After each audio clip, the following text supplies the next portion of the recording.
All right, thank you, John. We'll continue to keep you posted on that situation at LaGuardia Airport as we get all the new information. Harris has got it monitored right here, all the breaking news. But first, you're watching Outnumbered. I'm Andrea Tantaros, and here today, Harris Faulkner. From our sister network, Fox Business's Elizabeth McDonald, co-anchor of Fox & Friends' First That Smile every morning at 5 a.m., Ainsley Earhardt, and he's outnumbered.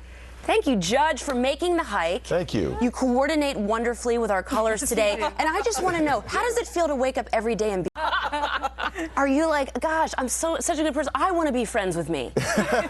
He doesn't say it out loud, but it's funny because we have a topic about men being narcissistic, so we're going to weigh in on that. It's a perfect topic for me to open up. Because we may have a breaking verdict on sentencing, because we've got the situation down in Arizona with Jodi Arias, and you've been keeping us kind of apprised of that. And I understand we're just moments away from hearing, and I call it a verdict. 25 years, right? Is there any chance you could get paroled before? Our reporter Adam Housley, who's done such great journalism. Well, that was the pre-sentence investigation. Judge, because... Oh, it's never it with I was just going to ask you, I mean, $3 million they've spent. You didn't think that they should retry this? I mean, I think some people are wondering, when is this woman going to go away? Well, she's not going to go away.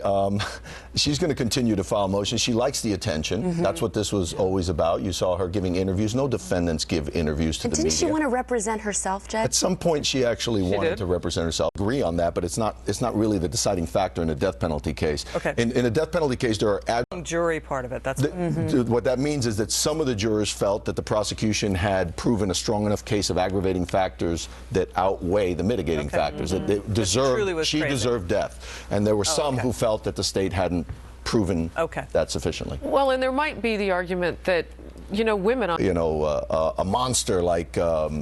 Warnos from Florida, who was a serial killer who would just go up and down Alligator Alley, killing men.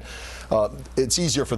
A great day to have you along to break it all down for us. Oh, thank you. Yeah, lots of breaking news and why. Well, no, at this push against that and say no, you can't have that in, that he allowed it. No, I'm not surprised, because a defendant's not entitled to a sanitized case. Your case is what it is. You committed a crime. This is the result. Here is that was a guilt phase. So there nation's history, and now people inside that courtroom and around the nation are reliving some of it through what we're hearing. Those stories being told. We'll stay on the story, Judge. Again, great to have you here. We got a lot of breaking news in the legal realm, if you will. We're continuing. All right, so let's discuss this. Sorry, I thought we were going to hear from the little boy. Let's discuss this, because, Judge, I want to start with you. You're raising kids. You have a son and you have a daughter. I understand this is a very sensitive issue after Sandy Hook, after Columbine, after the movie theater shooting. But also, these are our heroes. We have our heroes in the that's using guns to defend our country. But then it is a very sensitive issue. So what do you think about this? I think we've taken it to an extreme. First of all, let me.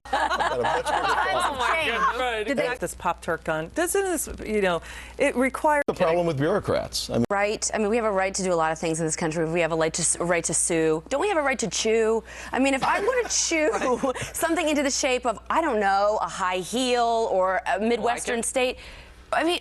Really, we're talking about a Pop-Tart. Can he chew however he wants? I don't know. This is, how much can you say about a school punt it is?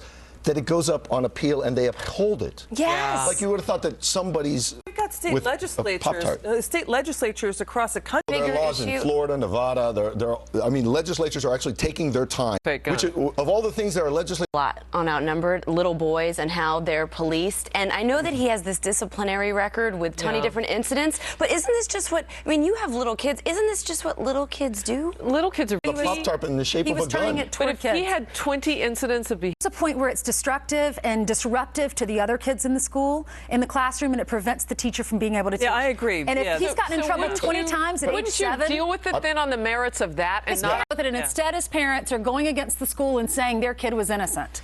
That's what, I mean, sometimes parents need to say... I'd like to know what the other disciplinary things are. The other charges are he punched somebody. Right. So they're saying that he has a history. Okay, that's more important than the violent Pop-Tart. The school just picked the wrong thing to exacerbate and to make the issue here. They should have chosen the punching. But don't you think, though, in general, our schools are having these knee-jerk reactions? Because we've covered these stories of little kids who do cowboys and Indians, and little boys, they make gun symbols and they get suspended. I mean, our little boys are being over-medicated and diagnosed with ADD and ADHD when they're just doing what little boys do. Children in general, not just little boys. But I'm raising girls. And lulled me into a false sense of security. And then when my son came along, Wilder.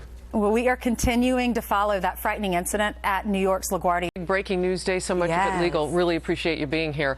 We're going to continue to follow that plane that skidded off the runway at New York's LaGuardia Airport with John Scott and Jenna Lee happening now right after this commercial break.